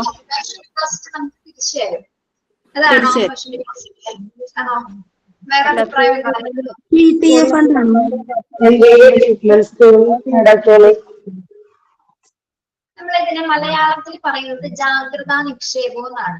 എന്തായിരിക്കും അപ്പൊ അങ്ങനെ ഒരു വാക്ക് വരാൻ കാരണം? PTF ഫണ്ട് അല്ല, നമ്മള് ഏകദേശം അത് റിലേറ്റഡ് ആണ്. കാരണം നമുക്ക് ഒരു സ്കൂളിൽ ഒരു ലാബിന് വേണ്ടിയിട്ട്, ഇപ്പൊ ലാബ് തയ്യാറാക്കുന്നുണ്ട്. അപ്പൊ അതിന് വേണ്ടിയിട്ട് നമ്മളൊരു തുക ഈടാക്കും. കോഷൻ ഡെപ്പോസിറ്റ് എന്നുള്ളത് എനിക്ക് മനസ്സിലായി. നമ്മൾ സ്കൂളിൽ കയറുന്നതിന് മുമ്പ് കോഷൻ ഡെപ്പോസിറ്റ് കൊടുക്കാറില്ല, ചില സ്കൂളുകളില് എടുക്കാറില്ലേ? അത് കൊടുത്ത് നമ്മൾ ആ പീരീഡ് കഴിഞ്ഞ് തിരിച്ചറിയുമ്പോൾ നമുക്ക് ആ പൈസ തിരിച്ചവര് തരും. അങ്ങനെ അറിയാമോ നിങ്ങൾക്ക് കോഷൻ ഡെപ്പോസിറ്റ്? അങ്ങനെ ഒരു ടൈമിൽ അറിയാമോ? ഒരാള് പറ. ഡൊണേഷൻ കൊടുക്കൂലേ അഡ്മിഷൻ സമയത്ത്? അഡ്മിഷൻ സമയത്ത് ഡൊണേഷൻ, യെസ്, ഡൊണേഷൻ റിലേറ്റഡ് ആണ്. പക്ഷെ വേറൊരു കാര്യം പറയൂ അതിന്. ആര് പറയൂ അത്? നമ്മൾ എന്തെങ്കിലും എന്ന് പറഞ്ഞപ്പോ ഒരു ഡൗട്ട്, സത്യത്തിൽ കോളേജിൽ ഇത് ഉണ്ടായിരുന്നു. അതായത് നമ്മൾ എന്തെങ്കിലും കേടുപാട്, അതാണോ നമ്മുടെ ഭാഗത്ത് നിന്ന് എന്തെങ്കിലും ഒരു മെറ്റീരിയൽസിൽ എന്തെങ്കിലും ഒരു കേടുപാട് വന്നാൽ ഇപ്പൊ നമ്മള് ലാബിൽ എന്തെങ്കിലും ഉപയോഗിച്ചിട്ട് പോകാന്ന് വിചാരിക്കും. അപ്പൊ നമ്മൾ അവിടെ എക്സ്ട്രാ പൈസ കൊടുക്കേണ്ട സിറ്റുവേഷൻസ് വരും. അതാണ് കോഷൻ ഡിപ്പോസിറ്റ്സുകൾ എന്ന് പറയുന്നത്. അങ്ങനെ സിറ്റുവേഷൻ പ്രത്യേകിച്ച് കോളേജ് അങ്ങനെയുള്ള ലാബ് വരുന്ന സ്കൂളുകളിൽ അല്ലെങ്കിൽ സെക്യൂരിറ്റി ഡിപ്പോസിറ്റ് അല്ലടോ, അതായത് എന്താ പറയാ, ഇതേപോലെ എക്സാമ്പിൾ ആണ് ഞാൻ പറഞ്ഞത്. ലാബിൽ എന്തെങ്കിലും സാധനങ്ങൾ ഉപയോഗിച്ച് കെമിസ്ട്രി ലാബോ കെമിസ്ട്രി ലാബിൽ എന്തെങ്കിലും സാധനം ഉപയോഗിച്ച ശേഷം അതിനെന്തെങ്കിലും നമ്മളുടെ ഭാഗത്ത് നിന്ന് എന്തെങ്കിലും മിസ്റ്റേക്കുകൾ വന്നു കഴിഞ്ഞാൽ, അത് പൊട്ടിപ്പോവുക അല്ലെങ്കിൽ എന്തെങ്കിലും അപകട സാധ്യതകൾ വന്നു കഴിഞ്ഞാൽ അതിന് വേണ്ടിയിട്ട് നമ്മൾ എന്താണ് ഒരു പണം ഈടാക്കേണ്ടി വരും. അതായത് അതിന് നമ്മൾ എന്താ പറയാ, കോമ്പൻസേഷൻ എന്ന് പറയാൻ പറ്റില്ല അതിന്. എന്ത് ഡെപ്പോസിറ്റ് ആയിട്ട് അതിന് പറയാം, നമ്മളപ്പോ മുൻകരുതലോട് അത് കൊടുക്കുകയാണ്. അതായത് ആ ഒരു നിക്ഷേപം ഉണ്ടായിരിക്കുക. അങ്ങനെ ഒരു രീതിയിൽ അത് മിക്ക സ്കൂളുകളിൽ ഇല്ല, മിക്ക സ്കൂളിൽ ഉണ്ടാവില്ല. ഇതുപോലെ വലിയ സ്കൂളുകളിലൊക്കെയാണ് ഉണ്ടാവുന്നത്. ഞങ്ങളുടെ കുഞ്ഞുങ്ങൾക്ക് ചെറിയ ചെറിയ പനിയോ അങ്ങനെ ചെറിയ പ്രോബ്ലം, ചെറിയ മുറിവോ അങ്ങനെയൊക്കെ ഉണ്ടായാൽ ഒരു മെഡിക്കൽ സർവീസ് ഉണ്ട് സ്കൂളിൽ. വലിയ മോനും കൊച്ചുമോന്റെ സ്കൂളിൽ അതും ഈ കോഷൻ ഡിപ്പോസിറ്റ് നിന്നാണ് അഡ്ജസ്റ്റ് ചെയ്യുന്നത്. നമ്മള് ഇങ്ങനെ പല കാറ്റഗറീസിൽ നിന്നും ഈ ഒരു എമൗണ്ട് എടുക്കാറുണ്ട് ഇങ്ങനെ കേട്ടോ. ഓക്കെ, ഈ കോഷൻ ഡിപ്പോസിറ്റ് നമുക്ക് ലാസ്റ്റ് അതന്നെ ഞാനും പറഞ്ഞത്. ക്യാഷ് ഡിപ്പോസിറ്റ് നമ്മൾ ആദ്യം സ്കൂളിൽ കയറുന്നവർക്ക് 25,000 കൊടുത്തതിന് ശേഷം നമ്മൾ ആ പീരീഡ് കഴിഞ്ഞ് തിരിച്ചിറങ്ങുമ്പോൾ നമുക്ക് ആ പൈസ തിരിച്ചു തരാറുണ്ട്. അങ്ങനെ ആരെങ്കിലും ജോലിക്ക് പോയിട്ടുണ്ടോ? നമുക്ക് കിട്ടാറുണ്ട് കോഷൻ ഡിപ്പോസിറ്റ്. കോളേജിൽ പഠിക്കുമ്പോ PG ഇതിനൊക്കെ കിട്ടിയിട്ടുണ്ട്. അതാണ് ഞാൻ ചോദിച്ചത്. കോഷൻ ഡിപ്പോസിറ്റ് തന്നെയാണോ അതിന്റെ പേര്? കോഷൻ ഡിപ്പോസിറ്റ് തന്നെയാ പറയാ. റീഫണ്ട് എന്നാണോ കോഷൻ ഡിപ്പോസിറ്റ് എന്നായിരുന്നോ? റീഫണ്ട് ആണോ കോഷൻ ഡിപ്പോസിറ്റ് ആയിരുന്നോ? അതെനിക്ക് ഓർമ്മയില്ല. കോഷൻ ഡിപ്പോസിറ്റ് ഇത്ര പൈസ നമ്മൾ കൊടുത്തിട്ടുണ്ടായിരുന്നേ, അത് തന്നെയാണ് നമുക്ക് തിരിച്ചു കിട്ടിയിട്ടുണ്ടായേ. നമുക്ക് കിട്ടിയിട്ടുണ്ട്. അത് റീഫണ്ട് എന്നാണ് ഞാൻ അറിഞ്ഞിരുന്നത്. കാരണം നമുക്ക് ആ പൈസ എക്സാം കഴിഞ്ഞതിന് ശേഷം നമുക്ക് ആ പൈസ തിരിച്ചു തരും. കോളേജിലെ മഹാരാഷ്ട്രയിൽ പഠിച്ചിരുന്നവർക്ക് റീഫണ്ട് ആയിട്ടാണ് ആ ഒരു ഡെപ്പോസിറ്റ്, റീഫണ്ട് ഡെപ്പോസിറ്റ് എന്നുള്ള രീതിയിലാണ് കിട്ടിയത്. ഇവിടെ കോഷൻ ഡിപ്പോസിറ്റ് എന്ന് ഉദ്ദേശിക്കുന്നത് ജാഗ്രതാ നിക്ഷേപം എന്നാണ് പറയുന്നത്. കാരണം എന്തെങ്കിലും തരത്തിലുള്ള അപകടങ്ങളോ അല്ലെങ്കിൽ മറ്റു സിറ്റുവേഷൻസ് ഒക്കെ ഉണ്ടായി കഴിഞ്ഞാൽ നമ്മൾ അതിന് വേണ്ടിയിട്ട് മാറ്റിവെക്കുന്ന ഒരു തുകയായിട്ടുള്ള രീതിയിലാണ് ഇവിടെ കൊടുത്തിരിക്കുന്നത് കേട്ടോ. നിങ്ങൾക്ക് കിട്ടിയോ കോഷൻ ഡിപ്പോസിറ്റ് എന്ന് പറഞ്ഞേ? പലരും കിട്ടിയവരുണ്ട്, നിങ്ങളത് സമ്മതിച്ചില്ല. അപ്പൊ ഫണ്ടില് പല കാറ്റഗറീസിൽ വരുന്നതായിരിക്കാം ചിലപ്പോ കേട്ടോ, കാറ്റഗറൈസ് ചെയ്ത് വരുന്നതായിരിക്കും. അപ്പൊ അതിൽ നിന്ന് തന്നെ ചിലപ്പോൾ ഫണ്ടുകൾ എടുത്ത് മറ്റൊന്നിലേക്ക് ഉപയോഗിക്കുന്നതുമായിരിക്കും. നമ്മൾ അതാണ് പറഞ്ഞ് മുൻകൂറായി നിക്ഷേപിക്കുന്നതിനാണ് നമ്മൾ ജാഗ്രതാ നിക്ഷേപം എന്ന് പറയുന്നത്. ഓക്കെ, അപ്പൊ ട്യൂഷൻ ഫീസ് എന്തായിരിക്കും? Tuition fees monthly fees. Monthly എന്ന് പറയുമ്പോ എത്ര മാസം കൂടുമ്പോഴാണ്? 3 മാസം കൂടുമ്പോ. 3 മാസം ആണോ? ഞങ്ങൾക്ക് 3 മാസത്തേക്ക് 3 ടേം ആയിട്ട് ഓരോ ടേമിലാണ് കൊടുക്കാറുള്ളത്. അതെ, അപ്പൊ അത് ഓരോ സ്കൂളിനെ ഡിപ്പെൻഡ് ചെയ്തിട്ടാണ് അല്ലെ. സ്കൂളിന്റെ സിറ്റുവേഷൻസ് അനുസരിച്ചിട്ടാണ് ഫീ വരുന്നത്. ചിലവർക്ക് 4 മാസം ഗ്യാപ്പ് മതി, 6 മാസം ഗ്യാപ്പ് മതി, അങ്ങനെയുള്ള രീതിയിൽ അടയ്ക്കുന്ന സ്കൂളിന് സിസ്റ്റംസ്, ഫിനാൻഷ്യൽ സിസ്റ്റംസ് വ്യത്യാസമുണ്ട് ഓരോ സ്കൂളിലും. ഒരേ സ്ട്രക്ചറിൽ തന്നെയല്ല പോകുന്നത് അല്ലെ. നിങ്ങളുടെ കുട്ടികളെ പഠിക്കുന്ന എല്ലാ സ്കൂളും ഒരേപോലെ തന്നെയാണോ ഫീസ് സ്ട്രക്ചർ വരുന്നത്? അല്ലല്ലോ. എന്റെ മോന്റെ സ്കൂളിൽ 4 മാസം ആകുമ്പോഴത്തേനാ ഒരു ടേം. 4 മാസം. അനുസരിച്ച് നമുക്ക് അതിന്റെ എമൗണ്ട് കൂടും അല്ലെ. ഒരു ക്ലാസ് കൂടുന്നതിനനുസരിച്ചിട്ട് അതിന്റെ എമൗണ്ട് കൂടും.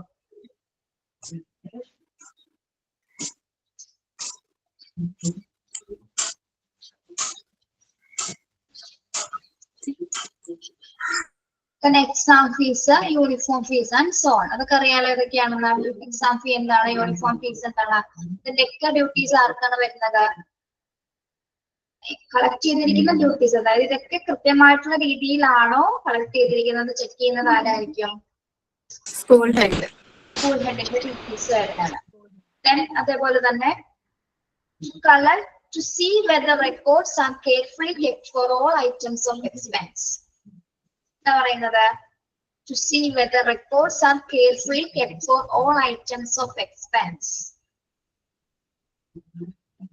നമ്മൾ ഏതൊക്കെ മെറ്റീരിയൽസ് ആണ് വാങ്ങിച്ചിട്ടുള്ളത്, ഏതൊക്കെ ഐറ്റംസ് വാങ്ങിച്ചിട്ടുണ്ട്, അതിന്റെയൊക്കെ എക്സ്പെൻസുമായി, അതിന്റെ ചിലവുകളുമായി ബന്ധപ്പെട്ട എല്ലാ റെക്കോർഡ്സുകളും ആരായിരിക്കണം പരിശോധിക്കേണ്ടത്? സ്കൂൾ ഹെഡിന്റെ റെസ്പോൺസിബിലിറ്റീസ് ആണ് അല്ലെ. അതെല്ലാം കൃത്യമായിട്ട് അത് പൈസ ഏതൊക്കെ ഐറ്റംസിന് വേണ്ടി നമ്മൾ മാറ്റിയിട്ടുണ്ട്, ഏതൊക്കെ എത്ര പൈസ ബാലൻസ് വന്നിട്ടുണ്ട് എന്നുള്ളത് കൃത്യമായിട്ടുള്ള രേഖ, പ്രത്യേകിച്ച് ഐറ്റംസുമായി ബന്ധപ്പെട്ട അതിന്റെയൊക്കെ സ്റ്റോക്സ് ഒക്കെ റെക്കോർഡ് ചെയ്ത് വെക്കണം, അതൊക്കെ കെയർഫുൾ ആയിട്ട് റെക്കോർഡ് ചെയ്ത് വെക്കേണ്ടത്, അതൊക്കെ നിരീക്ഷിക്കേണ്ടതും ഡ്യൂട്ടി സ്കൂൾ ഹെഡിന്റേതാണ്. Then to see whether payments are made to teachers, staff and others. എന്താണ് to see whether payments are made to teachers, staff and others. എന്ന് പറഞ്ഞത് എന്താണ്? അവിടുത്തെ സ്റ്റാഫിനും ടീച്ചേഴ്സിനും ഒക്കെ കൃത്യമായിട്ട് സാലറി കൊടുക്കുന്നുണ്ടോന്ന്. യെസ്, അത് പേയ്മെന്റ്സുമായി റിലേറ്റ് ചെയ്തത് സ്റ്റാഫുകൾക്കും ടീച്ചേഴ്സിനും മറ്റുള്ള നോൺ ടീച്ചിങ് സ്റ്റാഫ്സുകൾക്ക് എന്താണ് കൃത്യമായിട്ടുള്ള സാലറികളാണ് കൊടുക്കുന്നത്. അതുമായി ബന്ധപ്പെട്ടൊക്കെ കൃത്യമായിട്ട് ചെക്ക് ചെയ്യുന്നത് സ്കൂൾ ഉണ്ടായിരിക്കുള്ളൂ. അതോടൊപ്പം തന്നെ എന്താണ് to see whether a good system of accounting is correctly maintained in the school. എന്താ പറയുന്നത്? To see whether a good system of accounting is correctly maintained in the school. School finance school ഫിനാൻസുമായി ബന്ധപ്പെട്ട ഒരു നല്ലൊരു accounting system ആയിരിക്കണം അല്ലെ. അതായത് വേറെ സിസ്റ്റം, വേറെ ക്രമക്കേടുകളൊന്നും ഇല്ലാതെ വളരെ സിസ്റ്റമാറ്റിക് ആയിട്ടുള്ള അക്കൗണ്ടിങ് സിസ്റ്റം ആയിരിക്കണം സ്കൂളിൽ കീപ്പ് ചെയ്യുന്നത്. അതൊക്കെ മെയിൻറ്റെയിൻ ചെയ്ത് കൊണ്ടുപോയതിന്റെയും ഡ്യൂട്ടി ആരുടേതാണ്? സ്കൂൾ ഹെഡ് മാസ്റ്ററുടേതാണ്. Okay, so the teachers get the work fees collection only. The fees are collected in following heads. ടീച്ചേഴ്സിന്റെ ഡ്യൂട്ടീസ് എന്ന് പറയുന്നത് ഫീസ് കളക്ട് ചെയ്യാന്ന് മാത്രമുള്ളൂ. അതിന്റെ ബാക്കി അതിന്റെ കളക്ഷനുമായി ബന്ധപ്പെട്ട് വരുന്ന ബാക്കി കാര്യങ്ങളൊക്കെ കൈകാര്യം ചെയ്യുന്നത് ഒരു ഹെഡ് ഓഫ് ഇൻസ്റ്റിറ്റ്യൂഷൻ ആയിരിക്കും, അല്ലെങ്കിൽ സ്കൂൾ ഹെഡ് ആയിരിക്കും ഇതുമായി ബന്ധപ്പെട്ട കാര്യങ്ങളൊക്കെ നോക്കുന്നത്. ഓക്കെ, നിങ്ങൾ ഇതിലെ ഇമ്പോർട്ടന്റ് ആയിട്ടുള്ള 2 പോയിന്റ് ഞാൻ പറയാം, അതൊന്ന് പഠിക്കണം. ഫസ്റ്റ് പോയിന്റ് ഒന്ന് ടിക്ക് ചെയ്യാം കേട്ടോ. To prepare school financial policy or budget, അത് ടിക്ക് ചെയ്യാം. ടിക്ക് ചെയ്യുന്നില്ല, ഇമ്പോർട്ടന്റ് ആയിട്ടുള്ള പോയിന്റ് പഠിച്ചു വെക്കാനുള്ളതാണ്. ഏതാ പറഞ്ഞ? First point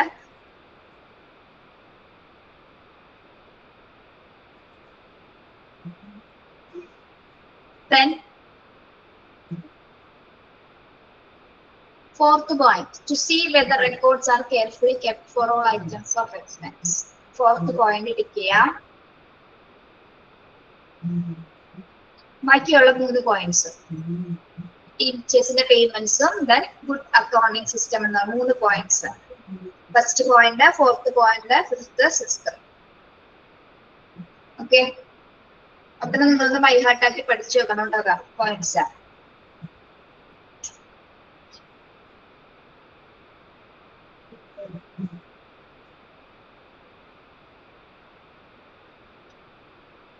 okay,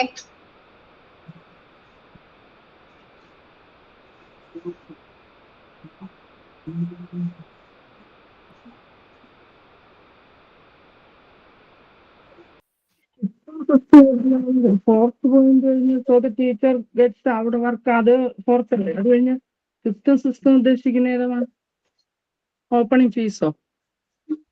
to see whether payments are made teachers, staff ആണ്. അത് പേയ്മെന്റ്സും വേണം ലാസ്റ്റത്തെ പോയിന്റ് കൂടി കേട്ടോ.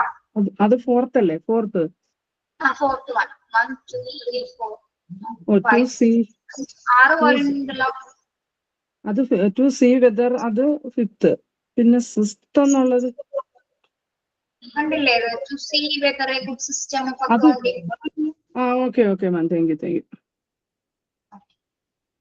ഒരുമിച്ച് കിടക്കാണ്.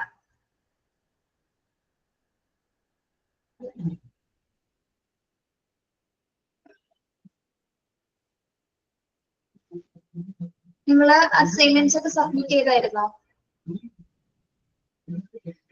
അസൈൻമെന്റ് പെൻഡിങ് ആണ്, ബാക്കിയുള്ള എല്ലാരും സബ്മിറ്റ് ചെയ്തിട്ടുണ്ട്. Okay, yes. അപ്പൊ ഒരു മിനിറ്റ്.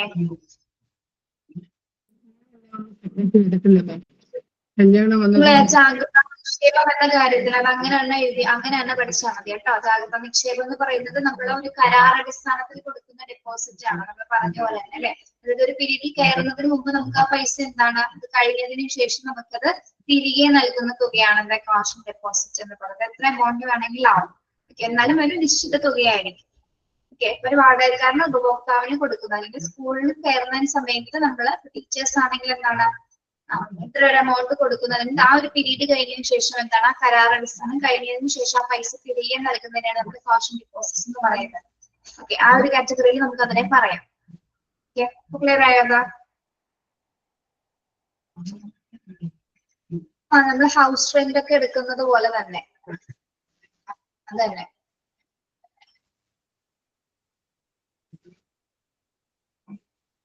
ആദ്യം ഒരു ഉടമ്പടി ഉണ്ടായിരിക്കും, അത് കരാറടിസ്ഥാനത്തിൽ പൈസ കൊടുക്കും. ആ പീരീഡ് കഴിഞ്ഞതിന് ശേഷം നമുക്ക് ആ പൈസ തിരികെ ലഭിക്കും.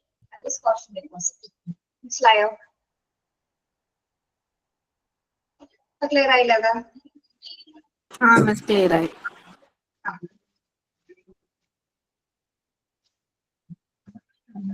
ഒരു പണ സംവിധാനമാണല്ലോ അതും. അത് നല്ല ഫിനാൻസുമായി റിലേറ്റ് ചെയ്ത് വരുന്ന കാര്യങ്ങളാണ്. അപ്പൊ ഈ ഒരു ചാപ്റ്ററിൽ ഇതൊരു ഇമ്പോർട്ടന്റ് ആണ്. ഇപ്പൊ പറഞ്ഞ ടോപ്പിക്സ് പോയിന്റ്സുകൾ അത് നിങ്ങളൊന്ന് ബൈഹാർട്ട് ആയിട്ട് പഠിച്ചു വെക്കാം കേട്ടോ. ഓക്കെ, സെമിനാറിനൊക്കെ പ്രിപ്പയർഡ് ആണോ? സെമിനാറൊക്കെ നോക്കിക്കൊണ്ടിരിക്കുന്നുണ്ടോ?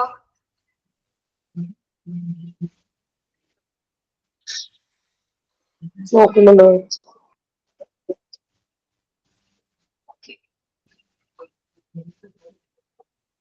ശരി, ഇനി കുറച്ച് ദിവസത്തേക്ക് സൈൻ ഔട്ടും സൈൻ ഇനും വേണമെന്നില്ല കേട്ടോ. നമുക്ക് അത്ര സമയം പോകുന്നതാണ്. ലാസ്റ്റ് തീരുന്ന ദിവസത്തെ ക്ലാസ്സിൽ ഞാൻ പറയാം. ലാസ്റ്റ് ക്ലാസ്സിൽ അതിന് മുന്നത്തെ ദിവസം ഞാൻ പറയാമെന്ന് ഇതെല്ലാം ചെയ്യണം. Last class. ഓക്കെ, നമ്മൾ മിക്കവാറും ഒരു ഫ്രൈഡേ ആയിരിക്കും അവസാനമായിട്ട് മീറ്റ് ചെയ്യുന്നത്. ഓക്കെ, ശരി. Okay, thank you. Thank thank you. You. Thank U.